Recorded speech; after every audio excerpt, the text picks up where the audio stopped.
I'm just shocked that you would have that level of force to show up at this woman's home. I mean, my view of that, it's intended to intimidate not just Ms. Gibson Brown and terrorize her family and her children. It's intimidating to everybody in this country to see that level of force.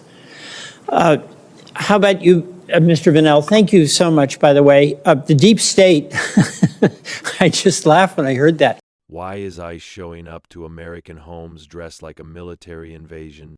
Why are law-abiding families being met with automatic rifles, combat gear, and enough equipment to storm a battlefield? Today, we're looking at a DHS hearing where even Senator Welch couldn't believe the level of force used against a woman and her family.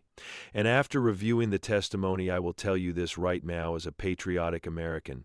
Something is seriously wrong with the way federal power is being used. Before we break this down, make sure you like this video and subscribe to the channel. Your support helps this message reach more Americans who care about liberty, accountability, and the Constitution. Let's get into it. Senator Brando, Senator Welch. Well, thank you all very, very much, each of you, and we're all horrified at what happened to you, Ms. Gibson Brown. Let me just ask a question, Mr. Schwenk. With respect to that attack on the home of Ms. Gibson Brown, aside from the warrant question, why in the world, and in what world, did we need a force with automatic rifles, combat fatigues, helmets, the whole military operation? What part of Homeland Security requires that to go to this woman's home? Thank you, Senator. I can address that question to some degree. Part of that I have to defer on because I believe it might reveal tactical practices of the agency, and I don't feel comfortable disclosing that. But to what I can address is that those officers in that situation, regardless of how they show up to the scene, however they're dressed, whatever equipment they're carrying, are supposed to know their constitutional law, their understanding of what their authority is well enough that regardless of whatever orders they received before they showed up. Let me interrupt for a second. I get that. I'm just shocked that you would have that level of force to show up at this woman's home. I mean, my view of that, it's intended to intimidate not just Ms. Gibson Brown and terrorize her family and her children. It's intimidating to everybody in this country to see that level of force. During this hearing, Senator Welch confronted an ICE whistleblower about a shocking operation. Agents in full combat gear, armed with automatic rifles, showing up at a private home. Not a fugitive, not a violent offender, a family, a woman, children in the house. And the senator asked the same question every reasonable American would ask. In what world do we need a military force to go to a civilian's doorstep? The whistleblower, Mr. Schwenk, admitted he couldn't reveal everything because it touches on tactical procedures. But the key takeaway was clear. ICE agents are supposed to know their constitutional limits no matter what their supervisors tell them. They're supposed to understand when they can enter a home, when they can use force, and when they must refuse an unlawful order. But here's the reality. That level of gear, that level of intimidation doesn't look like constitutional law enforcement. It looks like a show of power. And whether intentionally or not, it sends a chilling message to every American watching. If this can happen to them, it can happen to anyone.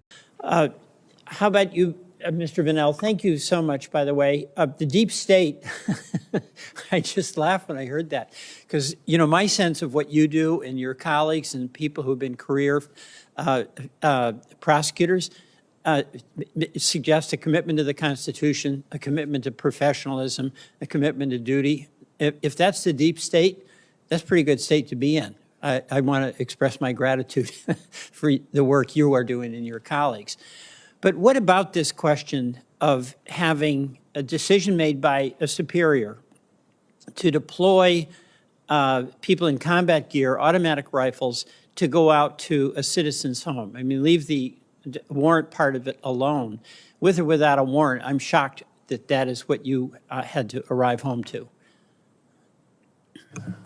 Well, I share your reaction to it as kind of wildly over the top. I mean, why you need to dress like you're invading Iraq in order to go apprehend somebody who is not a fugitive. I mean, I think that's the point that gets lost a little bit is, yes, there may be some probable cause that somebody is removable, but a warrant is usually something for somebody who is a fugitive. Right. As I understand, Mr. Gibson's situation, he had removal orders. He received a removal order in 2009, and he'd been checking in regularly as he was supposed to, including right up, shortly before this. That's a discretionary decision by somebody higher up in the chain that sent these officers out in that way, right? Yes, it was not a judicial officer. It was somebody, their supervisor in the field office. Yeah, and it's part of the Kristi Noem terror campaign against Americans. Right. I would also just note that to the extent that ICE at least purports to want to have a strong partnership with state and locals and would like to improve their reputation in the communities that they say they're trying to protect and serve, this strikes me as an extremely, shall we say, odd way to build trust and credibility with either the people of the community or the state and locals. How about counterproductive? There are probably much stronger words that could be, at a minimum, odd and counterproductive. Another witness, Mr. Vanell, said exactly what many of us thought. This wasn't a standard operation. It was wildly over the top. His words, "Why are federal agents dressed like they're invading Iraq for a guy who had been checking in regularly for years? This was not a fugitive. This was someone doing exactly what the government told him to do. And let's be clear about something. This decision didn't come from a judge. It didn't come from the courts. It came from a supervisor in the ICE field office. That's it. One bureaucrat, one order. And suddenly, a family is surrounded by armed agents dressed for war. This is exactly what Americans mean when they warn about federal overreach, mission creep, and unchecked power. It damages trust with communities. It undermines cooperation with local law enforcement, and it creates tension instead of safety." Let me ask both of you, is there any justifiable reason, any justifiable law enforcement reason that the standards of training and safety and policing that apply to the Burlington, Vermont Police Force, to the Vermont State Police Force, to police forces in all our jurisdictions in the country should not apply to ICE? Mr. Schwank. Thank you, Senator. And my answer to your question is no. At a root level, all law enforcement should be trained to a minimum standard to understand when they can and cannot enter a home, when they can and cannot use force, when they can and cannot make an arrest. And this was the point I was approaching earlier, Senator, is that regardless of how they showed up at the scene, regardless of how they were told to dress when they came there or what they were told to carry, every one of those officers was supposed to know what they were allowed to do under the Constitution. And that was the point of the training program, is to teach them to know that and to know it well enough that even if they got an order that was unlawful, they would know not to follow it. Thank you. Thank you. My time is up. Thank you very much.